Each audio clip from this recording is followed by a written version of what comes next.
नमस्कार दोस्तों, आज मैं आपके सामने कक्षा 9 का रिजल्ट कैसे तैयार करते हैं, राष्ट्रीय शिक्षा केंद्र द्वारा जो सॉफ्टवेयर दिया गया है उसमें कक्षा 9 का रिजल्ट कैसे तैयार करते हैं उसके बारे में आपको जानकारी यहाँ पे बताऊँगा।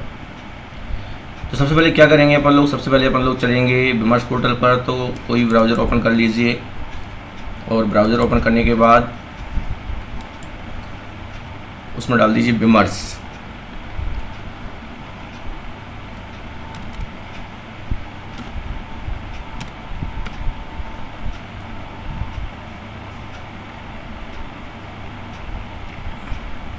तो ये विमर्श पोर्टल यहाँ पे अपन लोग इसे ओपन कर लेंगे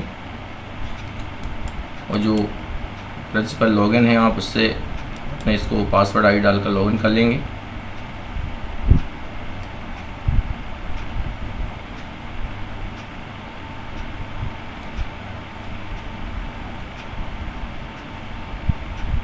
जैसे ये लॉगिन होगा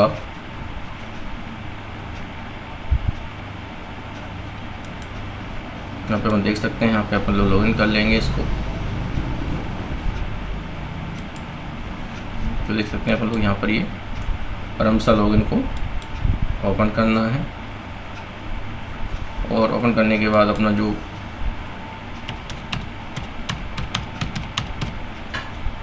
आईडी पासवर्ड है प्रिंसिपल लॉगिन वाले वो अपन लोग यहाँ पे डालेंगे। ठीक है,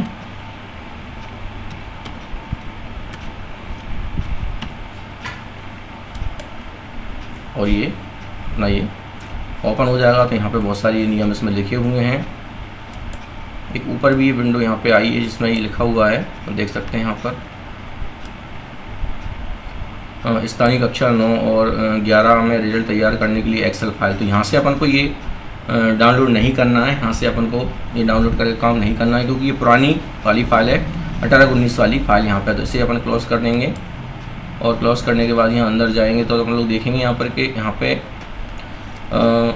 रिजल्ट बनाने के लिए सीट यहाँ पे पड़ी हुई है। तो ये देख सकते हैं आप लोग यहाँ पे लिखा है एक्सेल की मदद से कक्षा 9वीं कक्षा 11वीं की सभी संकाय का रिजल्ट तैयार करने हेतु एक्सेल फाइल। तो मैं यहाँ पे आपको यहाँ बता रहा हूँ, तो अपन लोग चलिए क्लिक करते हैं और आगे बढ़ते हैं। तो यहाँ पे अपन देख पाते हैं कि यहाँ पे लिखा हुआ है कक्षा 9वीं का वार्षिक परिणाम तैयार करने के लिए एक्सेल सीट, कक्षा 11वीं का वार्षिक परिणाम तैयार करने के लिए एक्सेल सीट। तो मैं यहाँ आपको 9वीं क्लास का रिजल्ट तैयार करने के लिए बताऊंगा। तो ये अपन लोग यहाँ से डाउनलोड ये से कर लेंगे। ठीक है, डाउनलोड करने के बाद यहाँ पे डाउनलोड हो रही है ये सीट,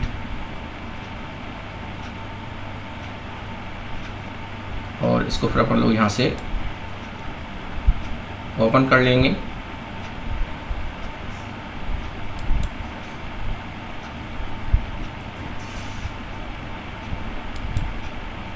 सीट अपनी ये ओपन हो जाएगी और इसको फिर अपन लोग यहाँ से कॉपी करके, ठीक है, कॉपी करने के बाद इसको डेस्कटॉप पर अपन लोग पेस्ट कर लेंगे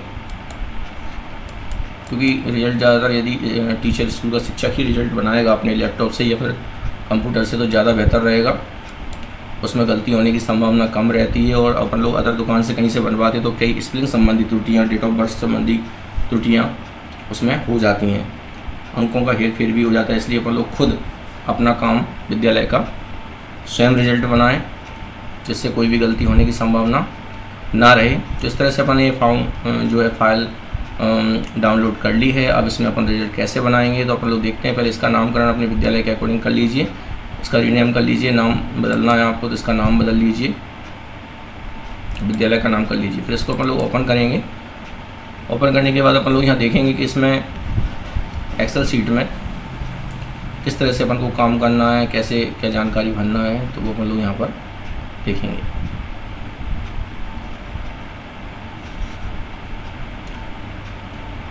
तो यहाँ पे ये देख सकते हैं अपन लोग कि ये फाइल ओपन हो रही है और इसके बाद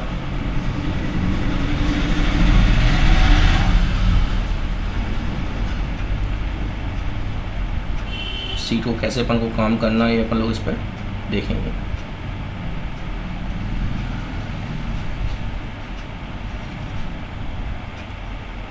तो ये सीट यहाँ पे देख सकते हैं अपन लोग ओपन हो गई है ये। अब इसमें यहाँ पे लिखा हुआ है कि यहाँ पे सबसे पहले अपन को यहाँ पे स्कूल का जो चूँकि अपन लोग देख सकते हैं ये कौन सा सत्र चल रहा है, 22-23 चल रहा है, तो यहाँ 22-23 ही रहेगा इस जगह पर, है ना। स्कूल का नाम, आपका जो स्कूल का नाम है पूरा स्कूल का नाम लिख लीजिए। जैसे यहाँ पे लिखा हुआ है स्कूल का नाम गवर्नमेंट HSS खजूरी कला पिपलानी भोपाल, ऐसा मतलब यहाँ पे जो भी आपके इस विद्यालय का नाम है वो विद्यालय का नाम यहाँ पे लिख लीजिए। विद्यालय का डाइस कोड है वो यहाँ पे लिख लीजिए, उसका जो कोड है वो यहाँ पे लिख लीजिए, जो अपना MPPSC का जो कोड रहता है वो यहाँ पे लिख दीजिए। ब्लॉक क्या है चल रहा है आपका, ब्लॉक लिख लीजिए, ब्लॉक का नाम लिख लीजिए, और डिस्ट्रिक्ट यहाँ पर जो भी डिस्ट्रिक्ट आपका है वो यहाँ भर लीजिए, है ना। अब इसके बाद ये जानकारी भरने के बाद यहाँ पे अपन लोग आगे बढ़ेंगे और यहाँ पर जो ऑप्शन है, अगर व्यावसायिक शिक्षा सेक्टर चुनना है आपको तो यहाँ पे इस पर सिलेक्ट करेंगे, और नहीं है तो फिर आगे बढ़ जाएंगे, है ना। इसमें बहुत सारी बातों का अपन लोग ध्यान रखेंगे। अपन को जो डेटा शीट है उस डेटा शीट में ही पूरी जानकारी अपन को फिलअप करनी है, और रिजल्ट शीट के बाद के हिस्से को अपन को कोई भी अभी चेंजेस नहीं करना है, केवल डेटा शीट में ही अपन को पूरी जानकारी अपने विद्यालय की भरना है बच्चों की, है ना। जब ये पूरी जानकारी, जब तक ये पूरी जानकारी फिलअप नहीं होगी तब तक आप लोग एनुअल रिजल्ट शीट के पास नहीं जाएंगे, क्योंकि जब तक रिजल्ट अपन जनरेट नहीं कर सकते, है ना, पहले पूरा डाटा उसका फिलअप करेंगे अपन लोग। तो यहाँ पे अपन देख सकते हैं कि अगर 9th में कोई सेक्शन है तो सेक्शन वाइज अपन लोग उसमें सेक्शन वाला पार्ट जो है ABC लिख सकते हैं, और अगर कोई सेक्शन नहीं है, एक ही क्लास है, तो फिर उसमें सेक्शन का नाम A रहेगा, ठीक है। फिर दूसरी बात यहाँ पे आती है कि अगर डेटा शीट में नाम, पिता का नाम, माता का नाम, हिंदी यूनिक कोड अंग्रेजी में टाइप करें। यदि डाटा पेस्ट करना चाहते हैं तो पेस्ट स्पेशल में जाकर वैल्यू ऑप्शन का प्रयोग कर सकते हैं। कैटेगरी अपन को ऐसे शॉर्टकट में लिखना है, ऐसे कैटेगरी बच्चों की अगर है SC ST OBC जनरल इस तरह से, तो वो अपन को वहाँ पे लिखनी होगी। और जेंडर है तो जेंडर में अगर मेल है तो M लिखना होगा, और अगर फीमेल है तो फिर यहाँ पे F लिखना होगा बच्चे के सामने। डेट ऑफ बर्थ लिखने का जो फॉर्मेट है वो इस तरह का रहेगा, पहले डेट रहेगी, डेट में मतलब दिन रहेंगे, फिर मंथ रहेगा और फिर साल रहेगा। तो इस तरह से अपन को या तो ये वाला ऑप्शन यूज़ करना है ऑब्लिक वाला, या फिर ये इस तरह से ऋण का चिन्ह वाला यूज़ करना है अपन को, है ना। डॉट वाला अपन को यूज़ नहीं करना है फॉर्मेट में, ये बात ध्यान रखना है ना। या ऐसे भी टाइप करेंगे तब भी वो ऐसे ही टाइप होकर उसमें सीट में दिखेगा अपन को, ठीक है। एब्सेंट के लिए अपन लोग यहाँ पे AVS यूज़ करेंगे, एब्सेंट अगर बच्चा है तो अपन लोग AVS वहाँ पर एब्सेंट के लिए AVS यूज़ करेंगे, ओके। और 9th क्लास का जो परीक्षा फल है वो बेस्ट ऑफ 5 पैटर्न पर आधारित है। अगर मान लो बच्चा 5 विषयों में पास हो जाता है 6 विषयों में से, तो वो पास माना जाएगा, है ना। अगर बच्चा विकलांग है तो वो भी सामान्य बच्चों की तरह ही उसकी भी सीट उसी में तैयार होगी, अलग से कोई उसका स्पेशल परिणाम नहीं है। डेटा शीट में डाटा भरने के बाद परीक्षा फल हेतु एनुअल रिजल्ट शीट पर जाकर शो रिजल्ट वाला बटन अपन लोग क्लिक करेंगे, है ना। ये अपन को ध्यान यहाँ पे रखना है। जब तक पूरा डेटा भर नहीं जाता है डेटा शीट में, तब तक अपन लोग एनुअल रिजल्ट शीट पर नहीं जाएंगे, इस बात का अपन को ध्यान रखना है ना। पहले अपन लोग पूरा फिलअप कर लेंगे डाटा, इसके बाद ही वहाँ जाएंगे। तो अपन देख सकते हैं यहाँ पे डेटा शीट में क्या क्या जानकारी अपन को फिलअप करनी है। चलिए अपन लोग देख लेते हैं। तो यहाँ पे सरल क्रमांक है, बच्चों का जो क्रमांक है वो अपन लोग यहाँ पे लिखेंगे, कितने बच्चे हैं 1 2 3 4 इस तरह से। अनुक्रमांक जो भी जनरेट किया जाता है, जैसे अनुक्रमांक में जो तरीका है लिखने का, जैसे नवी का है तो अपन 9 लिखते हैं, फिर इसके बाद अपन लोग अपना विद्यालय का जो संस्था कोड है वो लिखते हैं, और फिर 001 से स्टार्ट करके पूरा डाटा यहाँ पे भरते हैं ना। जो अपन तरीका होता है अनुक्रमांक लिखने का वो यहाँ पे होता है। जैसे मैं यहाँ पे लिख दूँ यहाँ पर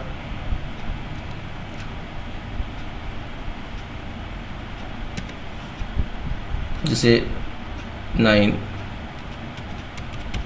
ये लिख दिया अपन लोगों ने 001। तो इस तरह से ये चालू यहाँ पे हो जाता है 9 1 7 11 4 2। तो मतलब यहाँ पे बीच में पहले 9 लिखना है और फिर इसके बाद अपना जो संस्था कोड होता है वो, और इसके बाद 001 से स्टार्ट करके फिर बाकी के जो बच्चों का ये क्रम चलता रहेगा। तो यहाँ पे इस तरह से, और विद्यार्थी का नाम यहाँ पे आ जाएगा, इस जगह विद्यार्थी का नाम आ जाएगा यहाँ पर। फिर यहाँ ध्यान रखें कि विद्यार्थी का जो नाम है उसकी स्पेलिंग सही होना चाहिए, और उसका सर नेम यानी कि जो लिखता है सरनेम बच्चा, वो साथ में लिखा हुआ होना चाहिए नाम के, है ना। ऐसे ही पिता का नाम भी सरनेम के साथ लिखा होना चाहिए, ऐसे ही माता का नाम भी सरनेम के साथ लिखा होना चाहिए, जिससे मार्कशीट में साफ साफ पूरा डेटा उसका सही से आ जाए। क्योंकि बहुत से बच्चों में क्या है कि शिक्षक लोग सरनेम नहीं लगाते हैं और जिससे बच्चे को फिर आगे समस्या आती है। क्योंकि जब 10th का भरा जाता है 10th का फॉर्म, तो उसमें सरनेम लिखना बच्चे का ज़्यादा ज़रूरी होता है, बच्चे को भविष्य में फिर समस्या आती है। इसलिए सरनेम नाम के साथ ज़रूर लिखें, पिता का नाम भी ऐसे लिखें और माता का नाम भी सरनेम के साथ लिखें, ठीक है। फिर यहाँ पर श्रेणी आएगी, श्रेणी में SC है, ST है, OBC है, जनरल है, तो ये शॉर्ट फॉर्म अपन को यहाँ पे यूज़ करना है। फिर लिंग मेल फीमेल के लिए मेल के लिए M यूज़ करना है कैपिटल, और फीमेल के लिए कैपिटल F यूज़ करना है। जन्मतिथि का अपन को इस तरह से फॉर्मेट यूज़ करना है। पहले डे आ जाएगा, फिर मंथ वाला पार्ट आ जाएगा, है ना, 2 डिजिट में, और फिर इसके बाद ईयर वाला पार्ट यहाँ पे आएगा, वो अपन को इस तरह से लिखना है। क्योंकि आप जब इसमें इस वाले फॉर्म में भी लिखेंगे तब भी वो इसी वाले फॉर्म में यहाँ पे लिख कर आएगा। फिर स्कॉलर नंबर लिखना है, जो प्रवेश क्रमांक बच्चे का होता है, विद्यालय में प्रवेश करता है उसका प्रवेश क्रमांक एक होता है, वो यहाँ पे भरना होता है। फिर जो नामांकन क्रमांक जो बच्चे का होता है, जिससे बच्चे का नामांकन किया गया है MP बोर्ड में 9th क्लास में, तो नामांकन नंबर यहाँ पर भरा जाएगा। जैसे मान लीजिए A22 फिर वहाँ पे अपना जो स्कूल का संस्था कोड होता है वो आ जाता है, फिर ऑब्लिक लगाकर कौन से क्रम में उसका किया गया है वो क्रम पीछे आ जाता है। माध्यम हिंदी इंग्लिश क्या है, तो उसके हिसाब से यहाँ पे माध्यम बच्चे का भरा जाएगा। माध्यम बनने के बाद फिर सेक्शन वाला पार्ट आता है। सेक्शन बच्चा अगर मान लो ज़्यादा सेक्शन है, ABCD सेक्शन है क्लास में, तो फिर उस हिसाब से अपन को लिखना पड़ेगा किस सेक्शन का बच्चा है। और अगर वो A सेक्शन का बच्चा है तो उसमें यहाँ पे A आ जाएगा, है ना। केवल कोई सेक्शन ही नहीं है, बच्चे का एक ही क्लास है, तो फिर A भरना यहाँ पे कंपलसरी होगा, ज़रूरी होगा, ठीक है। फिर यहाँ पे बात आती है कि अब विषय कोड क्या लिखें, तो विषय कोड का यहाँ पैटर्न अपन लोग जानते हैं कि 9th क्लास में जो है MP बोर्ड में सभी जनरल सब्जेक्ट हो गए हैं, और जनरल सब्जेक्ट के लिए अपन लोग जानते हैं कोड कौन सी यूज़ करना है। अगर हिंदी है तो हिंदी के लिए 401 कोड यहाँ पे यूज़ किया जाएगा, और अगर अंग्रेज़ी है तो अंग्रेज़ी के लिए 411 यूज़ किया जाएगा, और अगर संस्कृत है तो 512 यूज़ किया जाएगा। यहाँ पे ये विषयों के जनरल विषयों के सब्जेक्ट यहाँ पर रहेंगे। और गणित है तो फिर 100 रहता है, उसका 100 रहता है। विज्ञान है तो उसका 200 रहता है, और सामाजिक विज्ञान रहता है उसको 300 रहता है। ये कोड अपन लोग बच्चे के अकॉर्डिंग जो भी है वो अपन लोग यहाँ भर देंगे।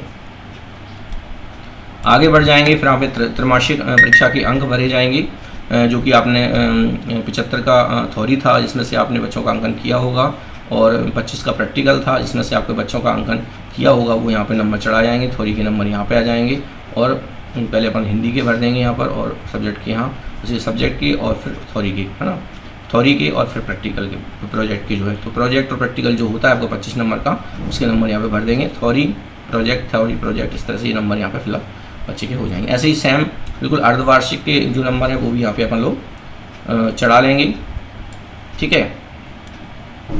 फिर वार्षिक परिणाम, चूँकि वार्षिक परिणाम संकुल पे तैयार किया जाता है या फिर DDO पे तैयार किया जाता है, तो वहाँ से वो वार्षिक अंक के नंबर इसमें चढ़ाए जाएंगे। तो अपन को कितना रिजल्ट शीट तैयार करना है वो अपन यहाँ पे देख लेंगे। फिर यहाँ पे चूँकि थ्योरी के नंबर तो संकुल के अंदर पर उपलब्ध होंगे, तो ये प्रोजेक्ट वाले नंबर अपन लोग ऑलरेडी यहाँ पे वार्षिक वाले भी चढ़ा देंगे। प्रोजेक्ट में बच्चों को कितने नंबर प्राप्त हुए, हिंदी में, अंग्रेजी में, संस्कृत में, गणित में, विज्ञान में, सामाजिक विज्ञान में, इसमें कितने नंबर जो प्रोजेक्ट और प्रैक्टिकल में आए वो नंबर यहाँ पे ऑलरेडी अपन लोग चढ़ा देंगे। फिर जो आपदा प्रबंधन है इसमें बच्चे की क्या ग्रेडिंग रही है, तो ग्रेडिंग उसमें क्या है बच्चे की, वो उस हिसाब से अपन लोग A है, A+ है, B है, B+ है, इस तरह से ग्रेडिंग जो बच्चे की है आपदा पर्यावरण आपदा प्रबंधन वाले विषय में, तो वो उस हिसाब से अपन लोग यहाँ पे बच्चे की लिख देंगे।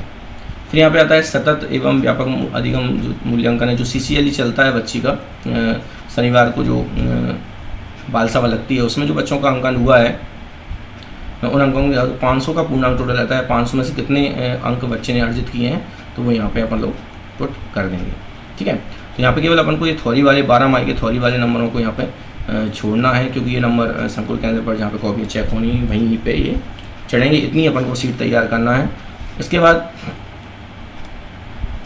एक और बात अपन को ध्यान रखना है कि इसमें जब डेटा ये भर जाएगा तो इसके बाद अपन को यहाँ फ़ोटो का सिलेक्शन वाला ऑप्शन आएगा कि बच्चों के जो फ़ोटो हैं वो किस तरह से अपन लोग उसमें डालेंगे। तो उसके लिए अपन क्या करेंगे, बच्चों के जो फ़ोटो हैं जिस क्रम में बच्चों के नाम सीट में अपन लोगों ने चढ़ाए हैं उसी क्रम में अपन लोग फ़ोटो का जो फ़ोटो हैं बच्चों के उनमें नामांकन कर देंगे। ऐसे चाहे तो आप CLT से लीजिए 1 2 3 इस तरह से नाम उसमें अंकन कर दीजिए, नेम लिख दीजिए फ़ोटो के।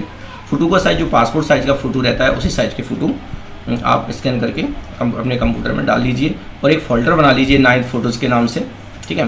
ये फ़ोल्डर बना लेंगे, उस फोल्डर में सभी बच्चों के फ़ोटो डाल लेंगे और उनका क्रम, बच्चों का जो फ़ोटो का क्रम वही होना चाहिए जो अपने जिस क्रम में आपने ये सीट तैयार की है बच्चों के रोल नंबर के हिसाब से ना। तो पहले नंबर पे अगर बच्चा है तो उसका 1 नंबर दे दीजिए फ़ोटो पर, है ना। दूसरे नंबर का बच्चा है तो उसे 2 नंबर दे दीजिए फ़ोटो पर, है ना। तीसरे नंबर पे बच्चा आता है तो उसको 4 नंबर, ऐसे क्रम में आप सभी फ़ोटो को नंबर दे दीजिए। और फिर इसके बाद उस यहाँ से अपलोड वाले ऑप्शन में अपन लोग जाएंगे और अपलोड यहाँ से करेंगे और उस सीट को सिलेक्ट करेंगे। तो और सभी फ़ोटो अपने आप यहाँ पे क्रम से जम जाएंगे। इस तरह से अपन लोग यहाँ फ़ोटो का काम करेंगे। फिर यहाँ पे विद्यालय का एक लोगो इंसर्ट करना है, तो विद्यालय का लोगो आप क्या रखना चाहते हैं, विद्यालय का अगर कोई लोगो आपका मौजूद है तो वो आप यहाँ पे रख देंगे। वो भी आपको उसी साइज़ में जो यूज़ करते हैं अपन लोग, पासपोर्ट साइज़ का फ़ोटो के साइज़ जो रहता है उसी के हिसाब से अपन को यहाँ पे डालना है, जिससे साइज़ उसकी बिगड़े नहीं। और यहाँ पे दूसरी बात ये है कि जो विद्यालय का जो लोगो है वो आप स्कूल का फ़ोटो भी रख सकते हैं और अदर लोगो भी रख सकते हैं, और नहीं है तो फिर माँ सरस्वती की तस्वीर भी यहाँ पर अपन लोग इसमें इंसर्ट कर सकते हैं, है ना, इस तरह से। तो ये इतना काम यहाँ कर लेंगे और इसके बाद फिर अपन लोग इस सीट को संकुल पर भेज देंगे और संकुल वाले इसमें जो 12 मई की जो थ्योरी में जो अंक आए हैं बच्चों के वो चढ़ाकर उसका रिजल्ट जनरेट करके अपने पास भेजेंगे। तो ये प्रोसेस यहाँ पे अपन को अपनानी है। तो रिजल्ट अब किस तरह से ये तैयार अपना होगा, अभी अपन लोग जो डाटा अपन लोगों ने भरा है देखते हैं, डाटा भरने के बाद किस तरह की सिचुएशन यहाँ पे आ जाएगी वो अपन लोग यहाँ पे देखते हैं।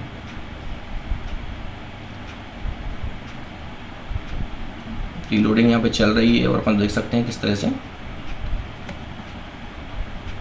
तो अपन देख सकते हैं यहाँ पर बच्चों का यहाँ स्टार्टिंग में अपन देख सकते हैं यहाँ पे नाम, जो नाम देखो अब स्कूल का नाम लिख दिया है ना, government high school Amoda block Aaron, इस तरह से अपन लोगों ने लिख दिया, डाइस कोड लिख दिया उसका, और जो संस्था कोड है वो लिख दिया है, ब्लॉक लिख दिया है, जिला लिख दिया है, और मीडियम कौन सा है हिंदी वो अपन लोगों ने यहाँ पे लिख दिया है ना। इस तरह से अपन ने ये पूरी जानकारी यहाँ पे भर दी है और ये मेन जो पृष्ठ है उसकी बात चल रही है। उसके बाद फिर अपन लोग जब डेटा सीट में जाएंगे, डेटा सीट में अपन ने किस तरह से पूरा फिलअप किया है, बच्चे का क्रमांक आ गया, अनुक्रमांक आ गया, विद्यार्थी का नाम आ गया है, पिता का नाम आ गया है, माता का नाम आ गया है, उसकी श्रेणी जो है वो आ गई है, मेल फीमेल में से क्या है वो आ गया है, उसका जन्म दिनांक बच्चे का आ गया है, प्रवेश क्रमांक उसका आ गया है, नामांकन जो क्रमांक है बच्चे का वो आ गया है, मीडियम आ गया जो भी है बच्चे का, हिंदी इंग्लिश वो आ गया है, सेक्शन में आ गया है।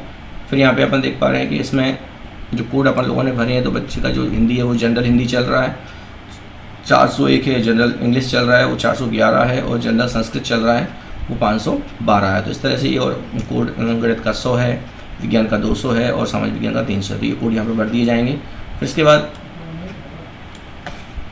त्रैमासिक परीक्षा के अंक भी अपन लोग यहाँ पे भर देंगे, जैसा कि मैंने बताया था, थ्योरी के फिर प्रोजेक्ट के ना, इस तरह से ये नंबर भर देंगे। अर्धवार्षिक परीक्षा के भी अपन लोग नंबर यहाँ पर थ्योरी के और प्रोजेक्ट के यहाँ पे भर देंगे, और फिर वार्षिक परीक्षा के जो प्राप्तांक हैं उनके नंबर में केवल अपन को प्रैक्टिकल और प्रोजेक्ट वाले नंबर ही भरना है। बाकी जो अंक हैं वो संकुल केंद्र पर जहाँ पे चेक होने कॉपियाँ गई हैं वहाँ से भरे जाएंगे। फिर इसके बाद ये आपदा प्रबंधन वाली अपन ने जो देखा है यहाँ पे, आपदा प्रबंधन वाले जो ग्रेड हैं वो अपन को यहाँ पे भरना है। बच्चे ने किस तरह से आपदा प्रबंधन के क्वेश्चन सॉल्व करके ग्रेडिंग प्राप्त की है वो भरेंगे यहाँ पर, और सतत मूल्यांकन CCLE वाले नंबर यहाँ पर 500 में से कितने अर्जित किए हैं बच्चे ने वो यहाँ पे भर देंगे। इसके बाद फ़ोटो वाला हिस्सा अपन लोग देख सकते हैं। फ़ोटो वाले बच्चे के अपन ने इंसर्ट करने के बाद देखा अपन ने, तो फ़ोटो जब इंसर्ट किए तो इस तरह से ये बच्चों के क्रम से यहाँ फ़ोटो आ गए हैं, है ना। इस तरह से अपन देख पा रहे हैं, देखो फ़ोटो ये सभी क्रम से लग गए हैं। तो तरीका मैंने बताया उस तरह से इंसर्ट करेंगे तो फ़ोटो भी क्रम से आ जाएंगे। फ़ोटो की साइज़ पासपोर्ट साइज़ का जो फ़ोटो रहता है वही उसमें ध्यान रखें, उसी हिसाब से आपको फ़ोटो बनाना, जिससे वो उसमें गलत डिज़ाइन नहीं आएगा, फ़ोटो में वो दबेगा नहीं, फ़ोटो खिंचेगा भी नहीं फ़ोटो, इसलिए पासपोर्ट साइज़ का ही फ़ोटो बनाकर उसके अंदर डालें, है ना। फिर यहाँ पे अपन देख सकते हैं कि यहाँ पे जो मोनो है, यहाँ पे अपन देख सकते हैं ये मोनो जो ऊपर आया है। फिर यहाँ पे अपन यहाँ पे माँ सरस्वती की तस्वीर को यहाँ इंगित कर दिया गया है। अपन जानते हैं कि विद्या की देवी सरस्वती है, उसका यहाँ पे इंगित अपन ने फोटो कर दिया है, और विद्यालय का मोनो अगर अपने पास नहीं है तो माँ सरस्वती की जो तस्वीर है वो वहाँ पे अपन लोग इसमें पुट कर देंगे, और स्कूल का कोई अगर लोगो है तो वो अपन लोग वहाँ पे डाल देंगे, है ना।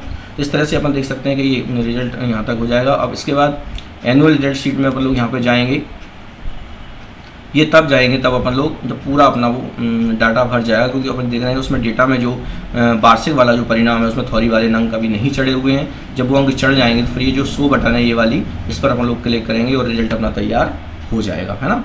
फिर मर्जी आया आप वो जानकारी यहाँ पे निकाल सकते हैं। मेरिट निकल जाएगी, समरी निकल जाएगी, एनुअल की मेरिट लिस्ट निकल जाएगी, सप्लीमेंट्री लिस्ट निकल जाएगी, सब कुछ निकल जाएगा। मार्कशीट निकल जाएंगी, है ना। मार्कशीट आपकी बन के तैयार हो जाएंगी। मार्कशीट भी आपकी इस तरह से ये तैयार हो जाएंगी, आप देख सकते हैं, है ना।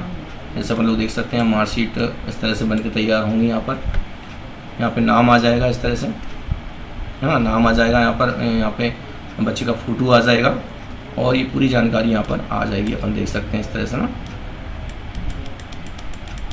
यहाँ पे नाम आ जाएगा बच्चे का, है ना, शब्दों में, अंकों में, डेट ऑफ बर्थ आ जाएगी और पूरा का पूरा यह प्रिंट होकर मार्कशीट आ जाएगी। और फिर समय निकलते ही आप उसको जिस तरह से प्रिंट करना चाहते हैं उस तरह से मार्कशीट को प्रिंट करके अपना रिजल्ट बच्चों में डिस्ट्रीब्यूट कर सकते हैं। लेकिन ध्यान रहे, जब तक पूरा डेटा शीट कंप्लीट नहीं होगा तब तक अपन लोग एनुअल रिजल्ट शीट में 100 बटन को क्लिक नहीं करेंगे, इस बात का ध्यान रखना है। तो दोस्तों अपन लोगों ने देखा कि इस तरह से रिजल्ट अपन लोग बना सकते हैं, ना इनका कोई जटिलता इसमें नहीं है।